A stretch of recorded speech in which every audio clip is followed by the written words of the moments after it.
My name is Elena Voss. I'm 28 years old. And today, in the middle of a secure briefing room at Vienna headquarters, my brother ripped the badge from my chest and screamed, "You're a traitor!" in front of everyone I'd ever worked with. But the part that gutted me was the way he looked at me while he did it. Like I was a stranger. Like I'd never been his sister at all. The air didn't move after that. No one spoke. Not even the agents closest to me.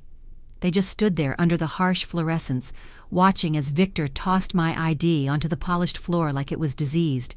My legs didn't move. My voice was trapped in my throat. I couldn't decide what burned more, the betrayal in his words or the calculated way he'd timed them. He knew what he was doing. He wanted them all to see, but what none of them realized was that the second he pulled back my sleeve, they saw it too. The mark I'd kept hidden since the day I left Berlin. A black insignia etched just below the curve of my inner arm. Not a tattoo, a symbol. A rank they thought didn't exist anymore. The room gasped like a single body. Someone whispered, "Is that—" Another voice cut in, sharp and confused. "She's not authorized for that tier." Victor just stared at me, calm now, like he was waiting. I caught the edge of his smirk. He knew exactly what that mark meant. He wanted them to see it. He wanted this. If you've ever felt invisible at home, or if this story hits close to your heart, please tap like. It lets me know I'm not alone out here. What they didn't know was that mark wasn't just ink. It was the key to a vault they thought was sealed. And if Victor was willing to drag me into the light to protect himself, then maybe he'd forgotten who gave me that mark in the first place. How does someone go from being your brother to your executioner? It started with a briefing. The lights in the room were always too bright, flat, white, unforgiving. Rows of steel chairs filled with senior operatives. The air buzzed with tension, the way it always did before a classified ops debrief. I stood by the screen, ready to present. Victor paced near the front, taller than me, sharper-jawed, dressed like the golden son of intelligence. He'd been promoted again last quarter. I was used to it by now, but he hadn't looked at me once. The hum of the wall monitor shifted. I tapped the remote, projecting the encrypted slides from my last field mission, details scrubbed clean, standard protocol. Then I saw it. On the next slide. Data I hadn't uploaded, encrypted red text, a string of numbers and a name, my name. I blinked, heart freezing. "What the hell is this?" someone murmured near the back. Before I could answer, Victor stepped forward, slowly, like a man arriving late to his own trap. "Stop the feed," he said, voice steady. I looked at him, really looked, and something in his eyes wasn't just protocol, it was personal. "You want to tell them or should I?" he said, loud enough to cut the room in half. My stomach turned. "Victor?" "She compromised the operation," he said flatly. "Fed intel to an outside node. The metadata doesn't lie." Gasps, a shift in bodies, chairs scraping. "She's my sister," he added, louder now. "But she's also a threat to national security." The words struck like glass. No trial, no hearing, no facts. Just Victor, standing there like he was reading from a script. And that's when he stepped closer, ripped the badge from my chest. I didn't move. Couldn't. His hand clutched my left wrist next, pulled the sleeve up. The air changed. They saw it. The black symbol, curved and sharp like a blade, invisible to scanners, unregistered by the network. Someone near the wall said, "That's from the Ghost Directive." "That program was terminated," someone else shot back. Victor didn't say a word. He just stared at my arm, like he was daring them to figure it out. I pulled my sleeve down slowly. All eyes were on me now, not him. Not the accusation, just the mark. My throat was dry. The kind of silence that followed wasn't shock. It was suspicion. That's when I saw it. Just a flicker. Victor's smirk. He wanted them to see the mark. He wanted to turn the suspicion away from him. And now I had to wonder, how long had he been planning this? How long had I been walking into a trap I didn't even know existed?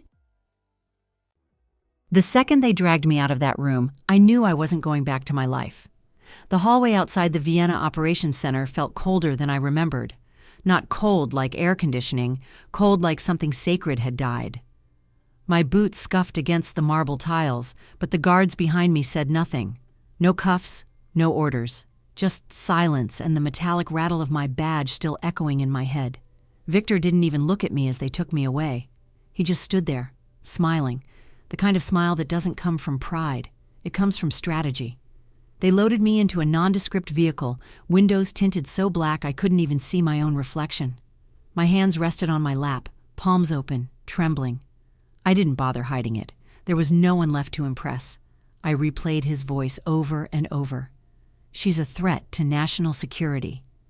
The words had weight, yes, but it was the way he said them that hollowed me out, like it was rehearsed, like he'd been waiting for the right audience to say them to. And then the memory shifted.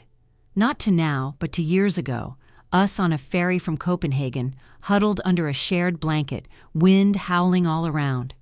"You ever betray me, Elena?" Victor had said, joking in that half-serious tone older brothers used when they weren't sure if they wanted to scare you or protect you. "I won't come after you. I'll bury you." I remember laughing. I remember thinking he didn't mean it. The car jerked to a stop. One of the guards tapped the glass between us. "Out," he said. No names, no explanation, just a reinforced steel door ahead, already yawning open. The safe house was buried in the side of an old office building. Fluorescents buzzed overhead, casting a thin gray sheen across everything. My boots echoed differently here, duller, like the floor itself was tired. Inside the holding room, there was nothing but a cot, a flickering bulb, and a single chair bolted to the wall. They didn't lock the door behind me. That somehow made it worse. I sat on the cot, the scratchy blanket still folded. My body screamed to move, to act, to do something, but my mind wouldn't stop racing in circles. Questions with no doors, no exits. Why him? Why now? How long had he been planning this? And why hadn't I seen it coming? I rubbed my left wrist, the one he'd grabbed when he exposed the mark. The skin was still red where his fingers had pressed. Not from force, but from intention. It was a message. He didn't just want me out. He wanted them to see. I closed my eyes, let the silence pull me under. That mark. I hadn't looked at it in years. It wasn't supposed to resurface. Not here. Not like this. I never wanted to be one of them again. I stayed like that, half curled on the edge of the cot, until I heard the metallic slide of paper under the door. It was quiet, intentional. I sat up fast. A single folded note. No name, no seal, just one sentence in clean black ink. "You're not crazy. You're being set up." My breath hitched. I scanned the hallway through the small glass panel. Empty. No footsteps, no sound. Just the buzz of the bulb and the pounding of my own heartbeat. I unfolded the note again, turned it over. Nothing. Who left it? Why now? Was it bait? A test? A trap to see if I'd crack? But even if it was, it also meant I wasn't imagining it. Someone knew. Someone else saw what was happening. The room suddenly felt smaller, the air thicker. I tucked the note inside the lining of my boot, just above the heel, same compartment I'd used in training for emergency cash. Some habits don't die. I sat back down, only this time I didn't let myself fold in. I watched the corners of the room, every shadow, every flicker of movement, every breath. Someone was watching, and I wasn't just going to sit and be watched. That night, when the silence stretched too long and even the buzz of the light faded into background noise, I pulled the small chip out from under the inner seam of my belt. It was no bigger than a thumbnail, matte black with no serial, a dead drop key. Just a fragment of a larger system I'd built years ago. Off-grid backups, fragments of data linked through encoded passphrases, invisible to the agency unless they knew what to look for. And they didn't. Victor didn't even know it existed. I slotted it into the back of the room's wall-mounted console. The screen flickered once, glitched, then loaded a shell interface. Nothing fancy, just text. I had minutes before it registered unauthorized activity. I keyed in a search, cross-referencing timestamps, recent orders, encrypted access logs. The system blocked me halfway through. Unauthorized request.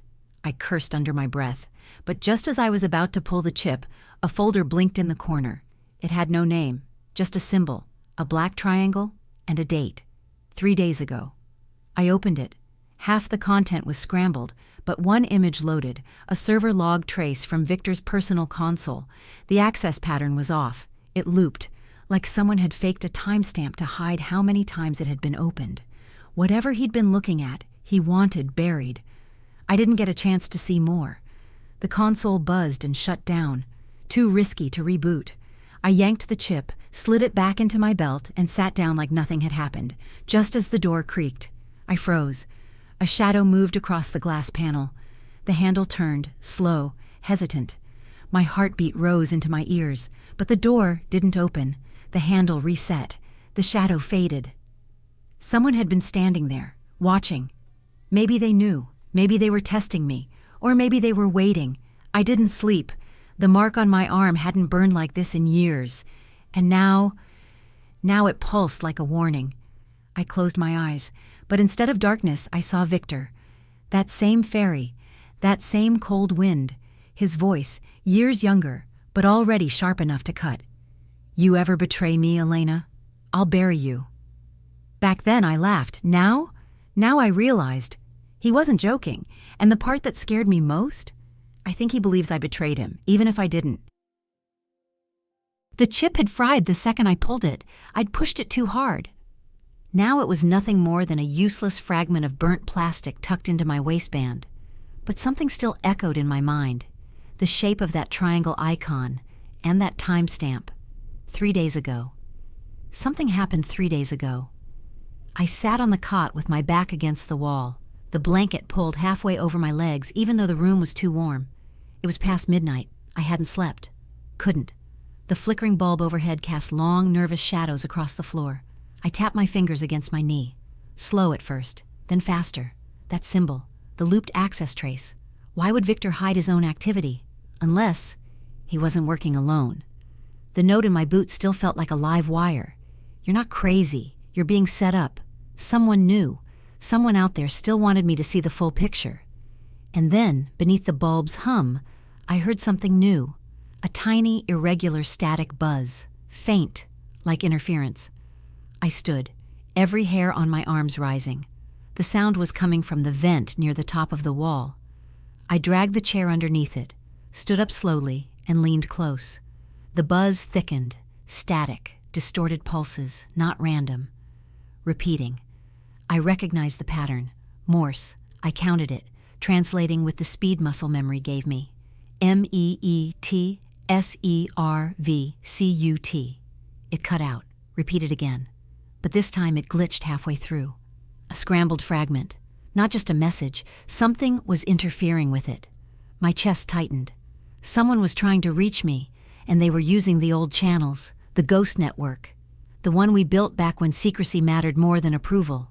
It had to be someone from that time, from before, or someone who knew what I'd done. But why a fragment? Why now? The next morning dragged its way into the safe house like a shadow that refused to leave. The walls looked more yellow than gray. The vent stayed silent. I stayed quiet, until the door opened. A new guard. Young, nervous. Not the same ones who'd brought me in. He slid a food tray inside, nodded once and stepped back out. But as the door shut, I caught the briefest flick of movement from his fingers, 2 quick taps against his thigh, barely perceptible, but precise. Old training code. It meant someone's watching. My pulse jumped. I waited 30 seconds, then moved to the tray. Beneath the paper napkin, tucked between a stale sandwich and a plastic fork, was a bent radio diode the size of my pinky. It was damaged, but usable. I turned the tray upside down, tore off the fiber bottom and used the plastic spork to carve out a channel. Pressed the diode in, snapped the pieces back together. Nothing sophisticated, but enough to amplify a shortwave if I could power it. I pulled the light panel loose, careful, quiet. Used the copper from the bulb socket to run a charge. When I tuned it, barely breathing, the signal came through clearer. Server, corridor C, 2 clicks west. The voice was choked by static, but male, familiar. And then I heard it again, one sound I hadn't expected. My name.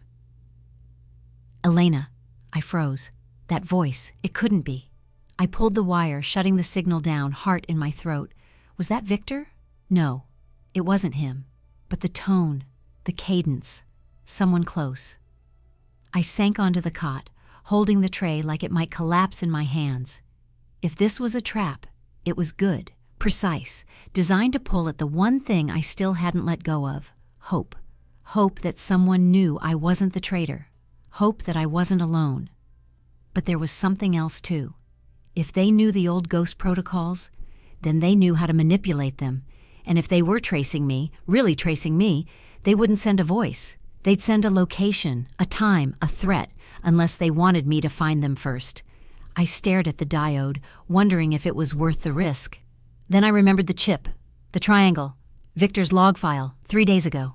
The server room was accessed that same day, and whoever sent this message, they wanted me to go back there, to that room.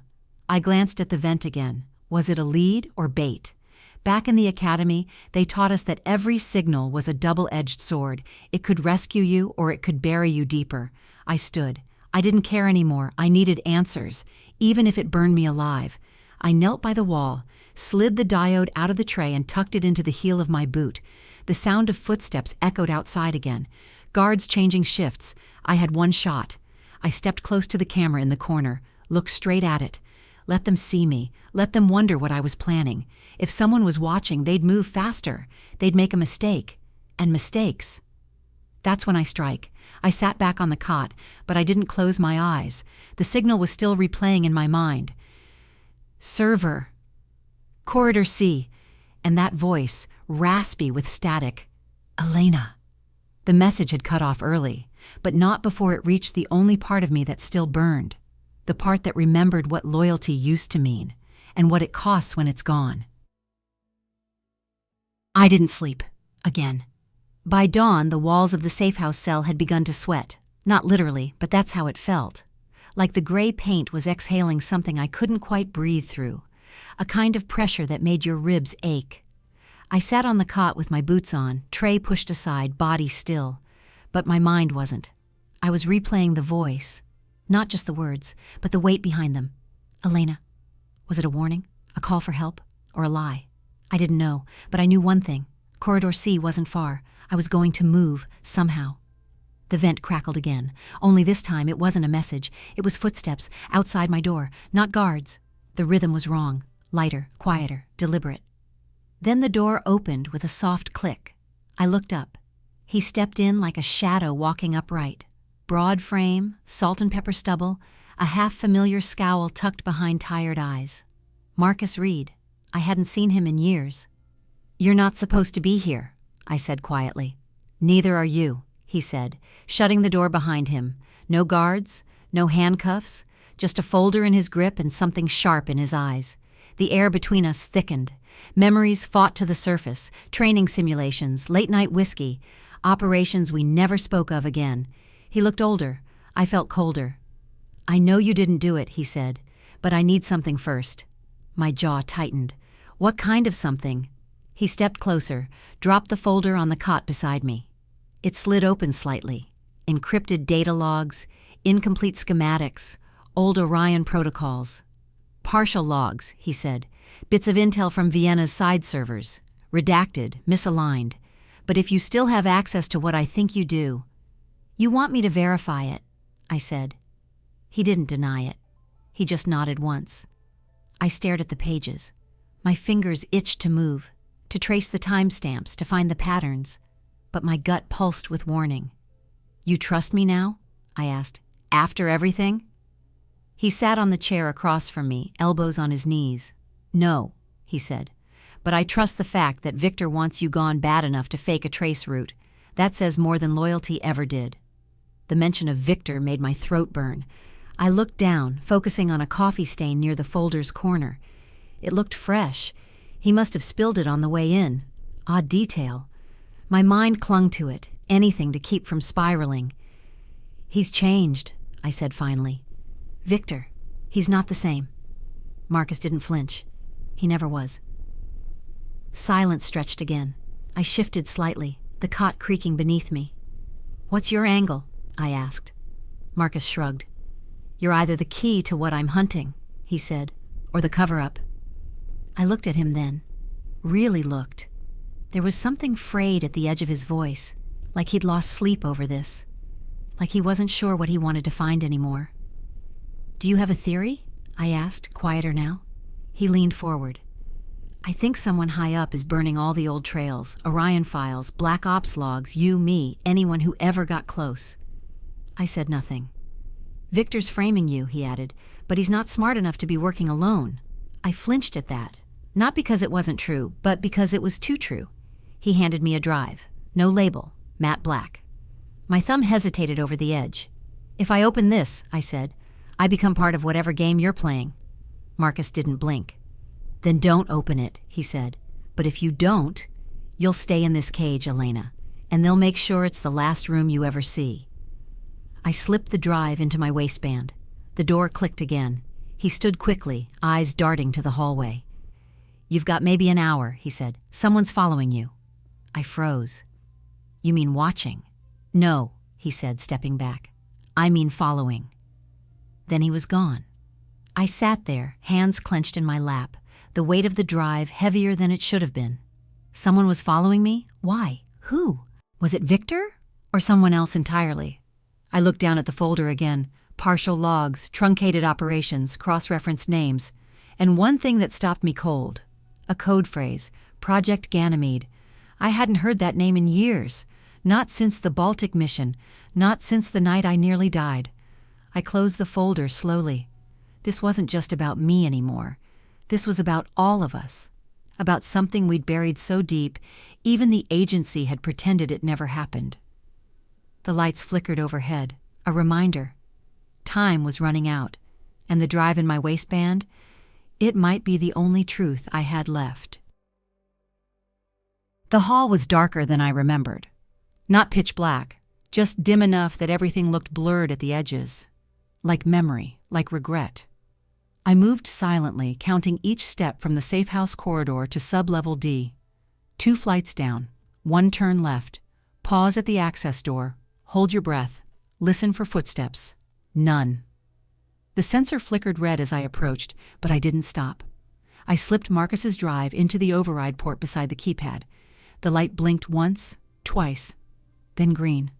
I stepped inside. The server room felt colder than the rest of the building, even though the systems radiated a steady hum of heat. Rows of black towers blinked like the eyes of sleeping machines. I slipped my gloves on and pulled my hood lower. The camera in the corner wasn't turning, either disabled or watching me in silence. My heart knocked once, hard, against my ribs. I slid the drive into the main console. The screen came alive, asking for a passphrase. My fingers hovered, then typed it in. One from a mission we buried in Ankara, back when trust was still currency. The system unlocked. Marcus had been right. The logs were redacted, but not erased. I skimmed through the layers of encryption, peeling them back like old wounds. Each line of code revealed names, movement patterns, courier deliveries. I paused when I saw mine. Not once, dozens of times. According to these logs, I'd accessed a restricted terminal hours before the Vienna op failed. I hadn't. I was on surveillance review with 3 other agents at the time. I double-checked the timestamps. The login was real. The footage was doctored. Someone had planted me into the system. A deep chill slid down my spine. This wasn't just framing. It was character assassination. And then I saw the final trace. Victor's clearance stamp, buried inside a tasking file labeled Eden Relay 27. He'd planted the evidence. I leaned back slowly, the chair squeaking under my weight. Why? Why go that far? He could have blocked me from access, reassigned me. Hell, even ghosted me out like they did with other burn targets. But he wanted me exposed, humiliated, erased. Something moved across the far wall. I froze. A shadow, long and sharp, slipping past the glass window that lined the hallway. I yanked the drive and killed the feed. My fingers trembled slightly as I slid it into my boot. I moved fast, around the edge of the server rack and behind the wall panel near the exit, my back pressed to cold steel, breath shallow. Footsteps, measured, confident, not a guard. Then I heard the voice. You really should have stayed down, Elena. Victor. I didn't breathe. His voice was calm, almost casual, like he was reading a weather report. You always had a weakness for digging too deep, he said. I could hear him stop, right by the console I'd used. He was looking at it. I risked a glance through the narrow gap in the panel. He was alone, no backup, no weapon in hand, just him and his arrogance. I watched him check the terminal, his brow furrowed. "You're fast," he muttered. I stepped out before he could react. He turned, and his eyes locked on mine. For a second, I saw something flicker behind them. Shock? Regret? No, just calculation. "You set me up," I said quietly. He didn't deny it, he just smiled. "You were always going to be the weak link, Elena. You just didn't know it yet." I stepped closer. My fists clenched so tight my nails bit through the gloves. "Why?" he shrugged. "Because you're too careful, too clean. That makes you unpredictable." "That doesn't even make sense." "It does when the people I answer to see you as a threat." I didn't blink. "You mean you see me as a threat?" His eyes narrowed. "You were never supposed to see the relay files." I took another step forward. "And Ganymede?" That stopped him. His jaw tightened. "That's classified." "Not to me." He looked at me like he was measuring the distance between us, as if he could still control the outcome. "You think you understand what's happening," he said, "but you don't. You're still chasing ghosts, Elena." "I'm not chasing," I said. "I'm remembering." Something behind his expression cracked. "You're making a mistake," he said. "No," I said, "you already did." I moved past him. He didn't try to stop me, but his voice followed. "They won't believe you."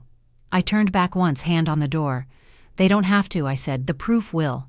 And I left him standing there, the terminal blinking silently behind him. The hallway was colder now, empty, but the drive in my boot felt like a fire. I walked back to the safe house without stopping. No one followed, at least not yet. I reached my cell and locked the door from the inside. Then I pulled the drive and connected it to my private off-grid terminal, hidden behind the radiator, wedged into the concrete wall. Something only ghosts would know how to find. The footage loaded again. This time I copied everything, twice. I labeled one file, Truth 01, the other, Leverage. Then I encrypted them both and uploaded them to a dead-drop node in Oslo. If I didn't check in 48 hours, they'd auto-release. I exhaled slowly, my spine pressed to the floor, fingers still buzzing. Victor had framed me, and now I had the proof. But the deeper question hung in the air like smoke I couldn't clear. Why burn me? Unless I was protecting something far worse. The Vienna safe house felt different when I came back. Quieter. Too quiet. The overhead lights buzzed low, like they were holding their breath. My boots echoed softer than they should have on the concrete floor. Every sound felt delayed, like the room itself was listening. I stepped inside my holding room and closed the door behind me. Victor had seen me in the server room. I had no illusions he'd let that go. Still, I had the drive, I had the logs, I had proof. It should have felt like victory. Instead, I felt like I'd just lit a fuse on something far bigger than me. I tucked the drive back into its socket behind the radiator and sank to the floor. My palms were slick. My shoulders ached from hours of tension. And that voice, Victor's voice, kept ringing in my ears. "They won't believe you." The thing is, he wasn't wrong. People believe stories that feel clean, safe, digestible, and nothing about mine was. My name was already being erased from the briefing logs. My ID tags had been deactivated. I wasn't listed as a current operative in the Geneva system anymore. On paper, I didn't exist. And just like that, I knew what Victor was doing. He wasn't just framing me, he was isolating me. Piece by piece, making me disappear, not with bullets, but with bureaucracy. I heard the hallway door open, then the faint click of boots approaching. I stood, forcing my body to still. My hand hovered near the edge of the cot, close to the makeshift blade I'd hidden beneath the frame, but the door didn't open. Instead, a soft knock. Once, twice, then silence. A moment later, a file slid under the door. No envelope, just paper, 2 pages. I picked it up slowly. It was a printed transcript of a leak. Top-tier intelligence, a mission report from Paris. My name was stamped across the top in bold red text. The kind of report that would never see daylight, unless someone wanted it to. They were leaking my missions now, making me look like the one who'd compromised operations. The report included details only a few would know, enough to make it believable. Victor wasn't just silencing me. He was turning everyone else against me too. I clenched the file in my hands, teeth grinding. Then I heard a voice over the intercom, not the usual buzz of admin messages. Victor. You can't run forever, Elena. I stared at the speaker like it might answer back. You're already a ghost, he said. Might as well embrace it. Then the line went dead. My hands trembled, but I didn't drop the pages. He was baiting me, trying to make me crack. But he'd underestimated one thing. I'd lived through worse. The knock at the door came again, but this time it didn't wait. The door opened and 2 agents stepped in, uniformed, armed, stone-faced. They didn't speak. One reached out and took me by the arm. I didn't resist. What is this? I asked. Relocation, the taller one said. You're being moved. By whose order? They didn't answer. They led me through the hallway, past rows of doors, until we reached the loading dock. A black van waited, back doors open, no plates, just shadows. And inside, sitting alone on the bench, Lara Kim. She looked up. Her eyes met mine. Not surprised, not afraid, just unreadable. I climbed in and sat across from her. The doors slammed shut. The van pulled away. Silence held for a long minute. Then she said, "You've made things complicated." I stared at her. "You were in Paris," I said, "when that report was filed." Her fingers tapped once against her knee, a nervous tick. "I was doing what I was ordered to do." "Whose orders?" She didn't answer. My fists curled in my lap. "Victor's trying to turn the whole agency against me." "He already has," she said. Something in my chest pulled tight. She wasn't lying. "Then why are you here?" I asked. "Because he doesn't trust you to stay still." The van turned sharply, tires scraping against the curb. A sudden stop. She leaned closer. "You're not safe anywhere now," she said. "Not in this van, not in this country, not even in your own name." "What do you want from me?" Lara's jaw tightened. "I want to know if you leaked the intel." I blinked. "You think I would?" "I think Victor believes you did. And that's enough?" "It's more than enough." The door opened again. They shoved me out. Another safe house, smaller, colder. They left me in a new cell. Different walls, same script, no window, just a table and a single chair. I sat there, wrists resting on the metal edge, and I waited. Waited for someone to tell me what I was supposed to do now. Waited for the world to shift again. Waited for Lara to decide whether she was friend or foe. But most of all, I waited for the next move Victor would make. Because whatever was coming, I had the feeling it would hit hard. The new safe house felt like a mausoleum. Cold walls, no windows. Even the fluorescent lights buzzed like they were trying to warn me off the silence. I'd been here before. Not this room exactly, but a place like it. Places where people like me were put when we became inconvenient. I sat at the steel table, fingertips grazing the faint scratches carved into its surface. The guards hadn't spoken since dumping me here. Not a word. I was alone, but not in the way people mean when they say they're alone. This was different. This was surgical. Someone had planned this isolation. Someone who knew how to make silence louder than accusations. I leaned back and let my head rest against the wall. That's when it hit me, the sudden memory. A voice from years ago, muffled through rain and radio static. "You ever get caught, Voss? Disappear. Leave no trail." It was from training. Day 23, Orion Prep. An instructor who never gave us names, just instructions. I hadn't thought about that line in years. Not until now. I closed my eyes and pictured my old gear kit, the one I'd buried behind a derelict weapons cache near Munich. Not official inventory, personal stash. One we all built quietly, piece by piece, in case the day came when the agency turned on us. I'd never gone back for it, but I remembered every item inside, including a sealed envelope tucked between thermal mesh and encryption modules. A letter. I never opened it, just knew it was there, planted by someone who outranked me, someone who knew things I didn't, and suddenly, I needed to read it, because if the person who left that note had seen this coming, this frame-up, this erasure, then maybe they'd left something else too, a way out, or at least a name. I pushed off the wall and moved toward the corner, pacing slowly. One hand tapped lightly against my thigh. 4 beats, then a pause. A habit I hadn't shaken since Cairo. Stay grounded. Keep moving. Don't spiral. But my thoughts still spun. because I couldn't shake the gut-deep feeling that none of this was just about me. Victor's anger wasn't personal, it was strategic. He was following a pattern, and I'd seen that pattern before, in Berlin, in Ganymede, in the night we weren't supposed to survive. I sat back down and folded my arms, staring at the blank wall in front of me. Then the door opened. No knock this time, just a guard with a manila envelope in his hand. He slid it onto the table and left. No words, no eye contact. I waited 5 seconds, then 10. When the door didn't open again, I pulled it closer. No return address, no markings. Just one word handwritten on the flap, Guardian. My breath caught. The term wasn't used loosely. In Orion, a guardian wasn't a protector. It was a fallback, a silent asset you could trust when the system failed. I opened the envelope. Inside, a single page, a typed letter, and one line in bold, Trust the Guardian. Beneath it, a reference code.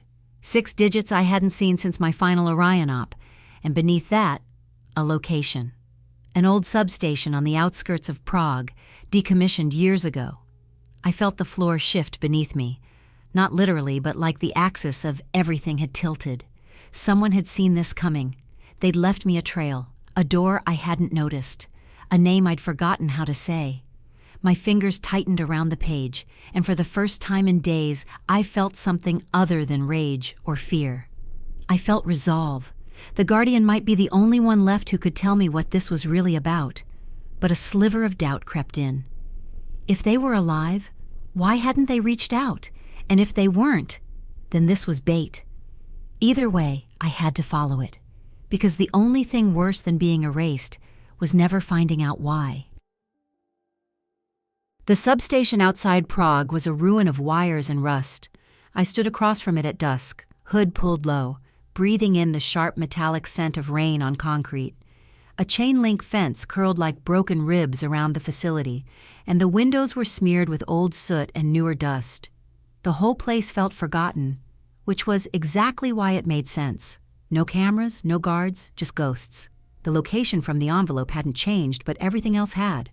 I was no longer Elena Voss, Orion asset, no longer listed, no longer safe, and whoever left that message, Trust the Guardian, either wanted me saved or buried.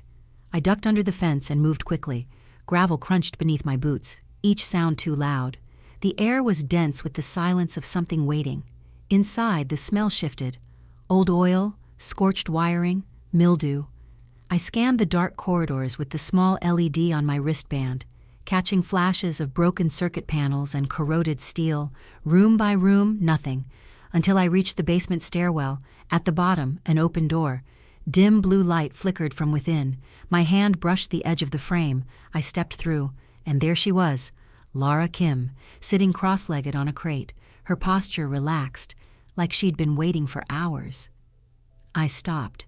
The air between us froze. She didn't look surprised, not even a little. "You're early," she said. "You're not supposed to be here," I replied. A soft smile tugged at her mouth but didn't reach her eyes. "No one's supposed to be here," she said. "That's the point." My chest tightened. "You left the letter," I said. She didn't confirm it, didn't have to. I looked around. No signs of anyone else, no equipment, just a battered terminal glowing in the corner and a single sealed case beside her boot. "I trusted you," I said quietly, "back in Paris." "You shouldn't have," she replied, tone flat. "But I didn't lie. I just didn't tell you everything." I took a step closer. My fingers twitched at my side. "If you're here to stop me—" "I'm not," she cut in, "but Victor thinks I am." Her voice cracked then, barely, but it was there, a hesitation, a fracture. I studied her more closely. She looked tired, not just physically, deep tired, the kind of tired that comes from choosing the wrong side too many times. "Then what do you want from me?" I asked. "I want you to see the full picture," she said, "before this war decides who you are for you." She reached down and slid the case toward me. Inside, classified files, real ones, printed and logged by someone with level 9 access. I recognized the format instantly. These weren't leaks, they were legacy reports. Ganymede, Relay 27, and a third file I hadn't seen before, Sable Reflection. My blood ran cold. "Where did you get these?" I asked. I pulled them from a vault before Victor's cleanup crew torched it. I opened the top report and scanned it fast. The ops listed didn't just match mine. They matched Victor's and someone else's. A name blacked out in every report, but the redaction left a pattern in its place. Timestamps, locations, shadows. Whoever that third operative was, they were the one pulling strings behind both of us. Victor was the knife. This person was the hand. I looked up. "You knew this," I said. Lara didn't argue. "I didn't know how much until last week," she replied. "But once I did," she trailed off. "You picked a side," I finished. She nodded once, then added, "I just don't know if I picked too late." Silence. Then her voice dropped to something fragile. "Elena, he's not the mastermind." I blinked. "Victor?" She shook her head. "He's scared. That's why he's sloppy. That's why he lashes out." The twist hit me like a slap. I'd been framing him in my mind for days as the traitor, the liar, the puppeteer. But what if he wasn't holding the strings? What if he was just as trapped? The walls of this conspiracy weren't just high, they were layered. And Lara, she wasn't just caught between them. She was trying to dig her way out. But before I could ask more, her head snapped up. Footsteps. Fast. Approaching. She cursed under her breath and shoved the case back toward me. "Go," she whispered. "Take the side exit. There's a maintenance hatch under the stairwell." "What about you?"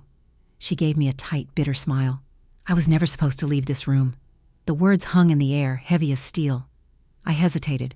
Then I turned and ran. Down the hall, past the broken panels, toward the rusted hatch she mentioned. Behind me, the door slammed open. Shouts. Boots. I dove into the dark, and as I slid the hatch shut behind me, the last thing I heard was Lara's voice. "Run, Elena. Run before they erase us both." I didn't stop running until the Prague skyline disappeared behind me. Not because I had a plan. Not because I knew where to go next. But because my lungs needed distance from Lara's voice. Run before they erase us both. The hatch had dumped me into an old drainage tunnel, and from there I'd moved like instinct. Low, fast, unpredictable. I slipped through alleys, crossed 2 bridges, and boarded a freight tram by blending with a group of rail workers finishing their shift. Now, hours later, I sat inside an abandoned terminal control room west of the city. Dust floated like ash in the amber slant of morning light. The concrete was cold beneath me. My fingers twitched as I peeled off the gloves I hadn't realized I was still wearing. I reached for my handheld. Dead. Not surprising. Victor's network was smart. By now, every comms channel I'd ever used was blacklisted or baited. And when they couldn't find your body, they cut your signal. I pulled out a burner tablet I'd secured from a dead drop in Vienna. Something I'd cached 2 years ago in case everything went to hell. Apparently, I'd planned better than I remembered. I booted it up and instantly felt the walls close in. No connection. Not just poor reception, not just a blocked node, a full lockout. I ran diagnostics. Something, or someone, had triggered a protocol across my devices. A digital quarantine. No access to satellite networks, no messaging tunnels, no cloud backups. I was sealed in. Victor hadn't just discredited me, he'd digitally caged me. I closed my eyes. This was his next move. Predictable, but still brutal. Because if I couldn't transmit evidence, I couldn't clear my name. If I couldn't access intel, I couldn't strike back. And if I couldn't speak, I didn't exist. I opened my eyes again, teeth clenched, heart hammering. Then I caught it, on the diagnostic logs. A small fluctuation, insignificant to most. A tiny drop in ping delay from one node in the blacked-out grid. It pulsed again, like a skipped heartbeat. I knew that rhythm. Backdoor channel. Ghost-coded, something I'd helped design years ago. Not many people knew about it. Even fewer knew how to use it. I tapped in the override. The screen flickered, then blinked green. A single prompt appeared. 1 minute only. I hit connect. The feed was scrambled.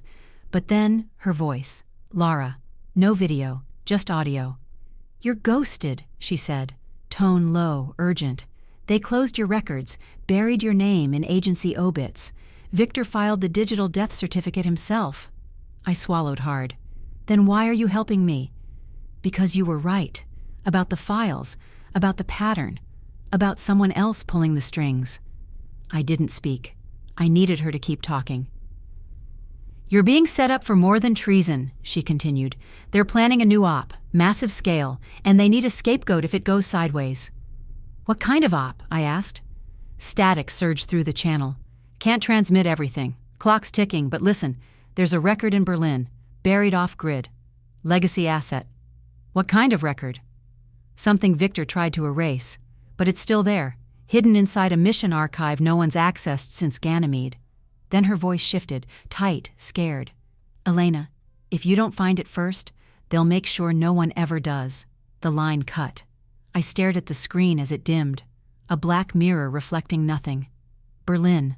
I hadn't been back since the extraction years ago, since the snowstorm and the compromised relay tower and the 3 operatives who never came home. One of them was my friend. The other had worn the same mark as me. Victor had scrubbed that file, or tried to. Now I knew why. Because it held more than a mistake. It held motive. And if I could get to it... I stood fast. My knees cracked from the cold floor. I shoved the tablet back into my pack and zipped it tight. Berlin wasn't just a lead, it was a key. The storm was building and I could already hear its wind. But if I moved fast enough, I could get there before they sealed that vault for good. Berlin was quieter than I expected. Cold wind pushed through the streets like a warning, stirring bits of paper and dust across the cracked sidewalks near the rail yard. I moved fast, hood up, breathing through my nose to keep the air from burning my lungs. The last time I was here, I was bleeding. We'd barely made it out that night. 2 ops dead, 1 missing. Victor silent. The whole mission wiped from the ledger before we even crossed the border. But I remembered the layout, the tower, the hatch beneath the tram line, and what we'd hidden there. The cold bit through my gloves as I pried the rusted lock loose and dropped into the old access tunnel. The air inside was stale, dry concrete and old metal, with a faint trace of ozone. Exactly like it had smelled the night we disappeared. I counted my steps, 12 paces in, left turn, short ramp, and then, there it was. The vault. Half buried in the wall, shielded by loose grating and tagged with graffiti that hadn't aged well. The biometric panel still blinked. I pressed my hand to the glass. It scanned, accepted. I exhaled through my teeth. Then the door creaked open. Inside, the room was barely more than a capsule, just enough space for a terminal, a bench, and 2 crates stamped with the old Orion symbol. I booted up the console. The screen flared, then settled into a soft green glow. Access request, user Voss03. I typed the passphrase from memory, something Victor once told me I'd never need to use. If you're here, it means we lost. The screen flashed once, then loaded the archive. 1 folder, labeled Sable Reflection, Archive Prime. I opened it, and everything I thought I understood about this operation, about Victor, about me, split open. Dozens of logs, audio briefings, embedded video, surveillance, target tracking, internal correspondence. But the twist was this. Victor wasn't behind the directive. He wasn't the architect of the betrayal. He was the second target. I clicked deeper. The original command came from a shadow cell within Orion, an unlisted handler network that operated autonomously. And the directive? Deactivate Voss and Gray. Frame for internal breach. Preserve asset, Subject X. I froze. Gray. That was me. And Subject X. I clicked again. A photo loaded. It wasn't me. It was my brother. Standing in front of a mission wall, wearing a Black Ops badge. Victor hadn't turned on me. He'd tried to protect me. And the real reason I'd been erased? Because someone thought I'd figure out what my brother had done. I leaned back slowly, heart pounding. It didn't make sense. How was my brother, someone who had left the field years ago, someone who called me a traitor in front of a crowd, connected to this? And why had they buried Victor alongside me? The file ended with a final encrypted memo. No sender, no signature, just 3 words. Phase 2 begins. Behind me, I heard something shift. The softest scrape of boots on steel. I turned sharply, heart spiking. But no one was there. The terminal clicked off. Auto shutdown. I copied everything to my backup drive. Every file, every code, every word. And as I stepped back into the cold Berlin air, the city somehow felt smaller, tighter, like it knew what I'd just seen. I reached for my comm, and then it buzzed on its own. One message. No ID. Just a line of text. They know you have it. I looked up at the rooftops and saw the sniper's scope flash once in the distance. The sniper's scope caught the light just once, enough to make my breath catch. I dove left, rolled behind a burned-out delivery van, and stayed low. Glass cracked above me. A second shot, missed by inches. My heartbeat pounded in my ears. I didn't breathe, didn't blink. I waited for a third shot, but it didn't come. Whoever was up there didn't want me dead yet, just rattled. Message received. I moved fast, ducking through the alley and into the underbelly of Berlin's back grid. Forgotten passages, sewer channels, old Orion escape routes buried under years of urban noise. The flash drive was still warm in my pocket, like it knew what it carried, like it knew who was coming for it. I needed out. I needed a way to upload everything before they locked me down again. But before that, I needed answers. I needed him, my brother, not the man who'd ripped my badge in front of everyone, not the face that haunted agency briefings and internal propaganda, but the real one, the one who left home before I turned 16, the one who vanished, and apparently never stopped working. I reached the dead drop in the Tiergarten woods just before dawn, left the encoded signal, then waited. 1 hour, 2, then a chirp. One word, basement. A location ping followed, warehouse district, edge of the industrial zone. I didn't hesitate. The building was stripped, bare concrete, graffiti, broken windows. The only light came from the far end of the corridor where a single bulb swung from a cracked ceiling tile. I stepped into the room. He was already there, leaning against a rusted support beam, arms crossed. Same profile, same eyes, older, harder, but undeniably him. "Didn't think you'd come," he said. I stared at him. "You're the asset," I said. "Subject X." He didn't deny it. "Why?" I asked. He looked down. It started small, just observation. They said it was for testing, psychological metrics, situational modeling, nothing operational. I stepped closer. My hands trembled. "They buried me to protect you." He winced. "I didn't know they'd go that far." "Didn't you?" He didn't answer. "Victor?" I asked. "He was trying to shield both of us," he said quietly. "But once he saw the plan, it was too late." My mouth went dry. "So this was all a game?" "No," he said. "It was a program, and it failed." His hands clenched at his sides. "They wanted to engineer the perfect field operator, control outcomes before they happened. But it never worked. The closer they got to perfection, the more dangerous it became." "You mean you became?" He met my eyes. "I left because I saw what it was turning me into." "But you didn't stop it." "No," he said. "I buried it, deep. But someone unearthed the program." "And they're launching it again." He nodded. "Sable Reflection wasn't just about you. It wasn't even about me. It was a blueprint." The air thickened. I pulled the drive from my pocket and held it out. "This is the only record left." He stared at it, a long beat, then slowly reached for it. But before he touched it, I pulled it back. "I need to know," I said. "What happened in Berlin the night you disappeared?" His shoulders dropped. "I was ordered to execute our team," he said. "All of them. No survivors, no traces. It was part of the phase out." My breath hitched. "You did it?" "No," he whispered. "Victor did." Silence exploded between us. He covered for me, said I never showed, took the fall. "Why?" "Because he believed in you more than he feared them." A lump rose in my throat. I looked at the drive again, then slipped it into my jacket. "Help me stop this," I said. "I already am," he replied. "But once you release this, I won't be able to stop what comes next." "No," he said, "you won't." The light flickered above us. Outside I heard footsteps, too many. Not guards, extraction team. He turned toward me. "They found us." I pulled my sidearm, stepped toward the back exit. "We move now," I said. But he didn't move. "Elena?" I turned. He held something in his hand, a remote. "I can stall them," he said. "Buy you 5 minutes, maybe 10. You're not staying." "I have to." I stepped forward. He stepped back. "There's no time," he said. Then he looked at me, eyes softer now. I never stopped watching your back, even when you thought I was gone. My chest caved inward. I nodded once, then ran. And behind me, the floor rumbled as the entrance collapsed in smoke and heat.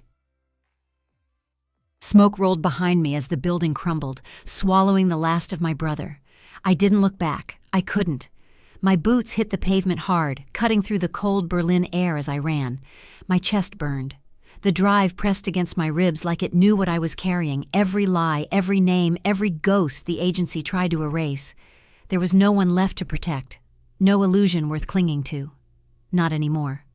By nightfall, I was in Warsaw, hidden behind the back room of a shuttered internet cafe, one that still hummed with aging servers and buzzing fluorescent lights. I connected the drive to a secure terminal. The files lit up the screen like fire. The real chain of command, the secret directives, the signatures, names I'd never seen before listed beneath Oversight Black. They weren't just officers. They were financiers, policymakers, media assets, the architecture behind every manipulated operation, every silenced operative. And in the middle of it, my brother's field logs. He'd tried to sabotage the program from inside. That's why they turned on him. Victor had known. That's why he protected us both. Why he took the fall. Why he stayed silent. I downloaded the contents to 3 different encrypted nodes, buried each under layers of misinformation, and sent access keys to the few people I still trusted. It wasn't about trusting them. It was about ensuring that even if I disappeared, the truth wouldn't. The final file was a video from Victor. I almost didn't press play, but I did. He sat alone at a terminal, eyes heavier than I'd ever seen them. "If you're watching this," he said, "then I failed." He paused. "But maybe that's the point. Maybe the mistake was thinking we could fix this from inside." He leaned forward. "They'll come after you, not because you're dangerous, but because you're proof they're not untouchable." He reached for something off-screen, then turned back. "Whatever you do next, don't make it about revenge. Make it count." The screen went dark. I sat there for a long time, not crying, not shaking, just breathing, slow, focused. I knew what I had to do. At dawn, I crossed into Prague again, this time not in hiding. I walked through the front doors of an independent media network with global reach. No aliases, no disguises. They scanned the drive, then scanned my face. I gave them clearance to broadcast, and by noon, the story broke. Sable Reflection, the secret network beneath the global intelligence web. Names, documents, audio, all of it. I didn't stick around to watch the fallout. Within 24 hours, 2 resignations hit the UN Security Council. 3 black sites were exposed, and the name Voss was scrubbed from every agency blacklist across the European sector. But I didn't go back, because this wasn't about reinstatement. It was about closure. I visited my brother's old safe house one last time. Dust still coated the desk. His coat still hung behind the door. I left the photo of us, taken before the academy, on his desk, then locked the door behind me. I walked out into the sunlight, breathing the air like it was something new. Maybe it was. In this line of work, truth rarely survives. But this time, it did. And that has to count for something.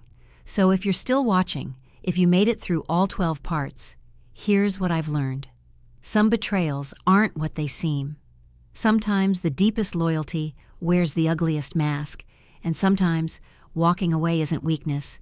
It's the most powerful thing you can do. Thanks for sticking with me all the way to the end. If this story moved you, hit subscribe, give it a like, and comment your thoughts below. I've got more stories just like this, real betrayals, real reckonings, and I'd love to share them with you. Stick around for the next one.